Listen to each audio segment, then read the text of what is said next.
আমার হাতে এই যে ইয়ারবাডসটা দেখতে পাচ্ছেন, এটা ডিসপ্লে সহ মানে এলইডি ডিসপ্লে সহ একটা ইয়ারবাডস। তো আমার চ্যানেলে আমি এরকম কোনো ইয়ারবাডস এই প্রথম মানে ফার্স্ট টাইম রিভিউ করতেছি। রিভিউ ভিডিওটা আমার মনে হয় আপনাদের অনেক কাজে লাগবে, বিকজ অফ এই ইয়ারবাডসটা কিন্তু বেশ পপুলার একটা ইয়ারবাডস, এবং সেই সাথে সাথে আমার যে পার্সোনাল এক্সপিরিয়েন্স সমস্ত কিছু আপনাদের সাথে শেয়ার করব।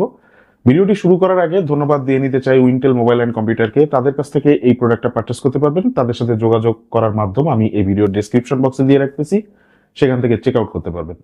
এই ইয়ারবাডসটার মডেল হচ্ছে A9 Pro। আনবক্সিং এক্সপিরিয়েন্সটা একটু আপনাদেরকে শেয়ার করি। আনবক্সিং এর ভিতরে এটার একটা ল্যানিয়ার্ড দেওয়া থাকতেছে, যেটা আপনি ইয়ারবাডসের সাথে ইনস্টল করতে পারবেন, আবার চাইলে খুলেও রাখতে পারবেন। বাট ল্যানিয়ার্ডের যে কোয়ালিটিটা সেটা কিন্তু অনেক বেটার ছিল। সেই সাথে একটা type C to type C cable দেওয়া থাকতেছে এটাকে চার্জ করার জন্য। 3C ফাস্ট চার্জিং এর সুবিধা পাচ্ছেন, মোটামুটি 1 ঘন্টার ভিতরে এটা ফুল চার্জ হয়ে যায়। এছাড়াও কিছু এক্সট্রা ইয়ার টিপস দেওয়া থাকতেছে বক্সের ভিতরে। ইভেন ইয়ারবাডস এর সাথে বাডস দুইটাতে যে ইয়ার টিপস লাগানো আছে এগুলোর কোয়ালিটিও কিন্তু যথেষ্ট সফট এবং স্মুথ বলা যায়। কানে পড়ে থাকলে মোটামুটি বেশ ভালোভাবে স্টেবল ভাবে থাকে। ঝাঁকাঝাঁকি করলে ওরকম কানে থেকে খুলে পড়ার কোনো পসিবিলিটিস নাই। বিল কোয়ালিটিতে চলে আসবো। যথেষ্ট প্রিমিয়াম কোয়ালিটির একটা ইয়ারবাডস, মানে প্রিমিয়াম এটার বিল্ড। সেই সাথে সাথে হাতে যখন ধরবেন বেশ হেভি একটা ফিল হয়, অনেকটা অ্যাপেলের অরিজিনাল যে ইয়ারবাডস সেটার মতনই মনে হয়। সেই সাথে সামনে যে ডিসপ্লেটা দেওয়া থাকতেছে এটা একটা এলইডি ডিসপ্লে এবং টাচ সেন্সিটিভ। এই ডিসপ্লেটা আপনি যখন অপারেট করবেন তখন আপনার কাছে বেশ ভালো লাগবে। এটা সোয়াইপিং যে এক্সপিরিয়েন্সটা ডিসপ্লের অথবা ডিসপ্লের ইউআই এর যে পারফরমেন্সটা সেটা মোটামুটি ভালোই লাগছে আমার কাছে। স্পেশালি এটা যখন অপারেট করবেন ডান দিকে বাম দিকে যখন আপনারা তখন দেখবেন খুব স্মুথলি এটা ট্রানজিট করে। সেই সাথে এই ডিসপ্লের মাধ্যমে অনেক কিছু আপনারা কাস্টমাইজ করতে পারবেন, অ্যাজ লাইক আপনি এখানে ভলিউম কন্ট্রোল করতে পারবেন, এটার মাধ্যমে ব্রাইটনেস কন্ট্রোল করতে পারবেন ডিসপ্লেটার। ইয়ারবাডস যদি আপনার এদিকে ওদিকে থাকে খুঁজে যদি না পান সেক্ষেত্রে ফাইন্ড ইয়ারবাডস এর অপশন এখানে থাকতেছে। ক্যামেরা শাটার বাটন হিসেবে ব্যবহার করতে পারবেন, মানে ক্যামেরা শাটার ইউজ করতে পারবেন, ওয়ালপেপার চেঞ্জ করতে পারবেন এই ডিসপ্লেটার। এছাড়াও আরো অনেক কিছু থাকতেছে। টাচ টু একটা আপনি চাইলে অন করে নিতে পারেন, ডিসপ্লেটাতে টাচ করলে সেক্ষেত্রে ডিসপ্লেটা রেসপন্স করে অন হয় আর কি। তো ওভারঅল এই ডিসপ্লেটার কোয়ালিটি আমার কাছে পার্সোনালি খুব ভালো লাগছে। আর সেই সাথে বডির যে কোয়ালিটিটা এটা এবিএস প্লাস্টিক দিয়ে তৈরি করা এবং কোয়ালিটি যথেষ্ট ভালো।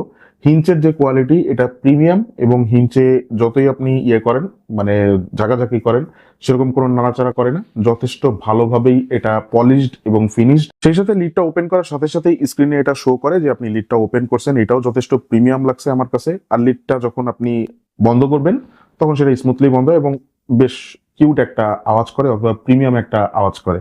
সেই সাথে এই লিডটা আপনি এক হাত দিয়েই খুলতে পারবেন এবং এক হাত দিয়েই আপনি মোটামুটি বন্ধ করতে পারবেন, 2 হাত এখানে লাগানোর প্রয়োজন পড়ে না। কেসটার পিছনের দিকে একটা রিসেট বাটন দেওয়া থাকতেছে, এটা দিয়ে আপনি চাইলে ডিসপ্লে যখন দরকার হবে ডিসপ্লে অন করলেন, আবার চাইলে ডিসপ্লেটা অফ করে রাখতে পারবেন। সিঙ্গেল ট্যাপে এটা অন এবং অফ করে।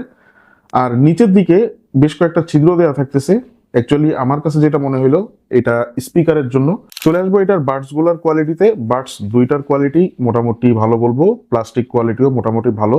তবে একটা জিনিস খেয়াল করলাম সেটা হচ্ছে যে মানে অ্যাপেলের যে অরিজিনাল ইয়ারবাডসটা কেসের কোয়ালিটিটা যেমন ছিল, তো বাডসের কোয়ালিটিটা আসলে অতটাও প্রিমিয়াম লাগে না কেসেরটা যতটা প্রিমিয়াম লাগে। এই ইয়ারবাডসটা আপনারা দুইটা কালারে অ্যাভেলেবেল পেয়ে যাবেন, একটা ব্ল্যাক কালার আর একটা হচ্ছে হোয়াইট কালার। 16টা ল্যাঙ্গুয়েজের সাপোর্ট থাকতেছে, যেটা আপনি এটার যে স্ক্রিনটা দেওয়া থাকতেছে এলইডি স্ক্রিন এটা দিয়ে কন্ট্রোল করতে পারবেন। বাট যদিও এখানে কোনো বাংলা ল্যাঙ্গুয়েজের সাপোর্ট থাকতেছে না। বিল্ড কোয়ালিটিতে একটা জিনিস মিস করে গেছি, সেটা হচ্ছে IPX4 ওয়াটারপ্রুফ রেটিং থাকতেছে। বৃষ্টির পানি অথবা হালকা পানি ছিটাফোঁটা ভালোভাবে এটা রেসিস্ট করতে পারবে। ব্লুটুথ ভার্সন লেটেস্ট ব্লুটুথ ভার্সনটা দেওয়া থাকতেছে 5.4 এবং 10 মিটার রেঞ্জের ভিতরে এটা বেশ ভালোভাবেই কানেক্টেড থাকে। কানেকশন নিয়ে কোনো ইস্যু কখনো ফেস করি নাই। কানেকশন স্টেবিলিটি যথেষ্ট ভালো ছিল। এটার কোনো অ্যাপের পারফরমেন্স থাকতেছে না অথবা অ্যাপের কোনো কানেকশন থাকতেছে না আদার্স ইয়ারবাডস গুলোর ক্ষেত্রে আমরা যেরকম খেয়াল করে থাকি। বাট তারপরেও মোটামুটি যেহেতু এলইডি ডিসপ্লেটা দেওয়া থাকতেছে এটা আপনার ইউজিং এক্সপিরিয়েন্সটাকে আরো বেশি ইনহ্যান্স করবে। 560 মিলিঅ্যাম্পিয়ারের টোটাল ব্যাটারি পাবেন 30-30 দুইটা বাডসে, সেই সাথে 500 মিলিঅ্যাম্পিয়ার কেসে দেওয়া থাকতেছে।